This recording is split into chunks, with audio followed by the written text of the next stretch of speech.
ఓం శ్రీ గణేశాయ నమః. ఓం శ్రీ మహాసరస్వత్యై నమః. ఓం శ్రీ సీతారామాభ్యో నమః. శుక్ల అంబరధరం విష్ణుం శశివర్ణం చతుర్భుజం ప్రసన్నవదనం ధ్యాయేత్ సర్వవిఘ్నోపశాంతయే. మనోజవం మారుతతుల్యవేగం జితేంద్రియం బుద్ధిమతాం వరిష్టం వాతాత్మజం వానరయూధముఖ్యం శ్రీరామదూతం శరణం ప్రపద్యే. రామాయ రామభద్రాయ రామచంద్రాయ వేధసే రఘునాథాయ నాథాయ సీతాయ పతయే నమః. జై శ్రీరామ్. అత్యంత రమణీయమైన అద్భుత సుందర కావ్యమైనటువంటి సుందరకాండ నిత్య పారాయణలో భాగంగా మనం ఈరోజు 49వ రోజుకు చేరుకున్నాము. ఇందులో మనకు 55వ రోజు ఈరోజు పారాయణ చేసుకోబోతున్నాము. దీనిలో మనకు సీతను గురించి హనుమంతుడు మిక్కిలి చింతించడం గురించి తెలుసుకోబోతున్నాము. చాలా బాగుంటుంది, చివరి వరకు స్కిప్ చేయకుండా చూడండి. జై శ్రీరామ్. మహాబలశాలి అయిన హనుమంతుడు లంకను పూర్తిగా దగ్ధమునర్చిన పిమ్మట వాలాగ్నిని సముద్రమునందు చల్లార్చెను. అప్పుడు ఈ విధముగా బుద్ధిశాలి అయిన ఆంజనేయ స్వామి రాక్షసులందరికీ బుద్ధి చెప్పెను. లంకా నగరము అగ్నిజ్వాలలకు భస్మమైపోవుచుండెను. అతటి రాక్షసులెల్లరును భయముతో వణికిపోవుచుండెరి. అట్టి లంకను చూచిన పిమ్మట వానరోత్తముడైన హనుమంతుడు ఆలోచింపసాగెను. అయ్యో, ఈ లంకను కాల్చివేసి నేను ఎంత తప్పు పని చేసి తిని అని మిక్కిలి బాధపడుచు మారుతి తనను తాను నిందించుకొనెను. మహాత్ములైన ధీర పురుషులు తమలో పెళ్లుబికిన ఆగ్రహావేశములను ఎగయిచున్న మంటలను నీటితో చల్లార్చినట్లుగా నిశ్చయాత్మక బుద్ధితో నిగ్రహించుకొందురు. నిజముగా వారు ధన్యాత్ములు. కోపావేశమునకు లోనైన వాడు ఎట్టి పాపములకైనను ఒడిగట్టును. అతడు గురువులను హత్య చేయుటకైనను వెనుకాడడు.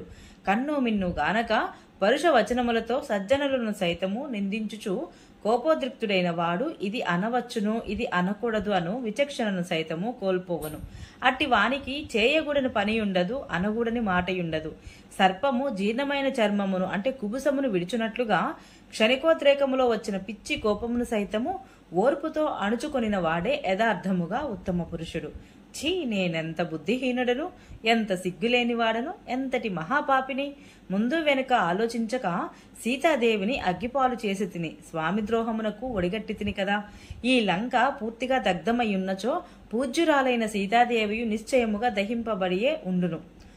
అజ్ఞానవశమున నేను చేసిన ఈ పని వలన నా స్వామి కార్యములకు భంగము వాటిల్లినది. నేను లంకకు నిప్పు పెట్టుట వలన సీతామాత రక్షణకు భంగము ఏర్పడినది. దాని వలన నా లక్ష్యమే దెబ్బతిన్నది కదా. నేను చేసిన ప్రయత్నమంతయు బూడిదలో పోసిన పన్నీరైనది. ముఖ్యమైన సీతాన్వేషణ కార్యము నెరవేరినది. ఇంకా సీతాదేవి సందేశమును శ్రీరామునకు వినిపింపవలసిన కార్యము మాత్రము మిగిలి ఉన్నది. కానీ క్రోధాంధుడనైన నేను మూల విచ్ఛేదమునకే అంటే సీతాదేవికి ప్రాణాపాయం ఏర్పడుకు నేనే కారణమైతిని. ఇందు సంశయము లేదు. లంకాపురి అంతయు భస్మమైనది, దగ్ధము కాని చోటే లేదు. కనుక సీతాదేవియు తప్పక మరణించి అయ్యుండును. నా బుద్ధి వైపరీత్యం వలన నేను చేయవలసిన కార్యము భంగమైనచో, సీతాదేవి ప్రాణములకు ముప్పు ఏర్పడినచో ఇచ్చటనే ఇప్పుడే నా ప్రాణములను త్యజించుట యుక్తమగును. నేను ఏ విధముగా అసువుల బాయుట యుక్తము? మంటలలో దూకుదునా?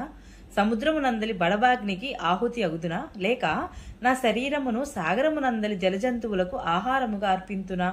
కార్యమును పూర్తిగా భంగపరిచి బతికియున్న నేను వానర ప్రభువైన సుగ్రీవునకు మహాపురుషులైన రామ లక్ష్మణులకు నా ముఖమును ఎట్లు చూపగలను? వానరులకు బుద్ధి నిలుకడలేనిది అనుమాట ముల్లోకములలోను ప్రసిద్ధము. నా పిచ్చి కోపము వలన వానర సహజ లక్షణమైన బుద్ధి చాంచల్యమును ప్రదర్శించి తిని గదా. ఛీ, రాజస స్వభావము ఎంత చెడ్డది! ఇది అదుపులేనిది, చంచలమైనది. కార్యదక్షిణుడైన నన్ను రజోగుణాత్మకమైన ఆగ్రహము వలన సీతాదేవిని రక్షింపలేకపోతిని. సీతాదేవి ప్రాణములకే ప్రమాదము ఏర్పడినచో ఆ రామలక్ష్మణులు ఇద్దరును తనువులు చాలించెదరు. ఆ కారణముగా బంధువులతో కూడా సుగ్రీవుడు ప్రాణత్యాగము చేయును. ఈ వార్తలు చెవికి చేరినంతనే భాతృవత్సలుడు అయినటువంటి ధర్మాత్ముడు అయిన భరతుడు శత్రుఘ్నుడు జీవించి ఉండచాలరు. ఈ విధముగా ధర్మమునకు ఆలవాలమైన ఇక్ష్వాకు వంశము నాశనమైనచో పిమ్మట ప్రజలెల్లరూ శోక సంతాపములతో అలమటించుట తథ్యము. ఇంతమంది ఆత్మీయుల ప్రాణ నష్ట కష్టములకు కారకుడును అగుచున్నందున నిజముగా నేను దురదృష్టవంతుడినే. ధర్మార్థ ఫలములను కోల్పోయి తిని, రోషాతిరేకము చేత దోషములలో కూరుకుపోయి తిని. నిశ్చయముగా నేను లోక వినాశకుడను. కిష్కింద నుండి అయోధ్య వరకు గల ప్రజలందరికీ బాధ కలిగించిన వాడను నేను. ఇట్టి విచికిత్సలోనున్న హనుమంతుడు ఇది వరలో వలనే ప్రత్యక్షముగా శుభశకునములు కనపడెను. అందువలన మరలా ఆయన ఆలోచనలో పడెను. మంగళస్వరూపిణియు సర్వాంగ సుందరి అయిన సీతాదేవిని ఆమె దివ్య తేజస్సే ఆమెను రక్షించును. అగ్ని దహింపజాలదు కదా, కనుక ఆమె నశింపదు. సీతాదేవి ధర్మస్వరూపుడును మిక్కిలి తేజస్శాలి అయిన శ్రీరామునికి భార్య. ఆమె పాతివ్రత్యమే భద్రకవచమై ఆమెను రక్షించును. అట్టి జానకీదేవిని అగ్ని తాకుటకు సైతము అశక్తుడు కదా. ఈ జగత్తునందు దేనిని అయినా దహించి వేయగల అగ్ని కేవలము శ్రీరాముని ప్రభావము చేతనే, సీతాదేవి పుణ్య పరిపాకము చేతనే నన్ను దహింపలేదు. ఇది ముమ్మాటికిని సత్యము. భరత లక్ష్మణ శత్రుఘ్నులకును సీతాదేవి పరమ పూజ్యురాలు, శ్రీరామునకు కూడా ప్రాణేశ్వరి. అట్టి జానకీదేవి అగ్నికి ఆహుత ఎగుటు అసంభవము కదా. అంతేకాక ఈ అగ్ని అంతటను దహన స్వభావము కలిగి ఉండువాడు, సర్వసమర్థుడు, నాశనము లేనివాడు అయినప్పటికీ నా వాలమునే కాల్చలేదు. ఇక పూజ్యురాలైన సీతాదేవిని ఎట్లు దహించును? సముద్రమును లంఘించుచున్నప్పుడు తనకు జల మధ్యమున కనవచ్చిన మైనాక పర్వతుని గుర్తుకు తెచ్చుకొని హనుమంతుడు విశ్వతుడాయను. రామకార్యసిద్ధికై సహాయపడుటకు మైనాకుడు ముందుకు వచ్చినప్పుడు అగ్ని ఎందుకు సహాయపడకుండా ఉండును? తన తపోబలము చేతను సత్యభాషణ ప్రభావముల వలను ఏకాగ్రతతో తన్మయత్వమున తన భర్తయ్యకు శ్రీరాముడిని ధ్యానించున్నది అగుట చేత సీతాదేవి అగ్నినే పూర్తిగా రూపుమాపగలదు. కనుక ఆమెను అగ్ని దహింపజాలదు. అదే విధముగా సీతాదేవి ధర్మపరత్వమును గూర్చి ఆలోచించుచున్న ఆ హనుమంతుడు మహాత్ములైన చారణులు అంటే ఆకాశము నుండి పలుకుచున్న మాటలను వినెను.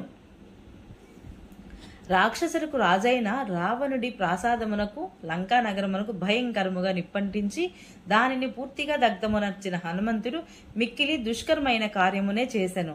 ఇది ఎంతయో ఆశ్చర్యకరము. రాక్షసులు వారి స్త్రీలు, బాలురు, వృద్ధులు మొదలగు వారు కోలాహలములతో అటు ఇటు పరుగులు తీయుచుండిరి. వారి ఆక్రందనలు లంక అంతటను ప్రతిధ్వనించుచుండెను. అప్పుడు లంకయే గుహలో దాగుకొని ముఖము చాటు చేసుకుని ఏడ్చుచున్నదా అన్నట్లుగా ఉండెను. కోట బురుజులతో, ప్రాకారములతో, తోరణములతో కూడిన ఈ లంకానగరం అంతయు దగ్ధమైనది. సీతాదేవి మాత్రము దగ్ధము కాలేదు. ఇది అత్యద్భుతమైన ఆశ్చర్యమును గొలుపుచున్నది. అమృతతుల్యములైన ఈ చారణుల యొక్క వచనములను హనుమంతుడు వినెను. అంతటా అతని మనస్సు వెంటనే పరమానంద భరితమాయెను. సఫలములైన శకునముల చేతను సీతాదేవి పాతివ్రత్యము, శ్రీరాముని ప్రభావము మున్నగు గొప్ప గుణముల కారణముగా చారణుల మాటల వలన సీత క్షేమముగా ఉన్నట్లు గ్రహించి హనుమంతుడు సంతుష్టుడాయెను. అంతటా మనోరథము లీడేర్చిన వాడైన హనుమంతుడు సీతాదేవికి ఎట్టి ప్రమాదము జరుగులేదని తెలుసుకొని స్వయముగా ఆమెను మరలా దర్శించిన పిమ్మట తిరుగు ప్రయాణము చేయుటకు నిశ్చయించుకొనెను. వాల్మీకి మహర్షి విరచితమై ఆది కావ్యమైన శ్రీమద్ రామాయణమునందలి సుందరకాండమునందు 55వ సర్గము సమాప్తము. జై శ్రీరామ్. ఈరోజు పారాయణ ఇంతటితో సమాప్తం. ఈ వీడియో మీకు నచ్చినట్లయితే please subscribe my channel, like, share, comment please. Thank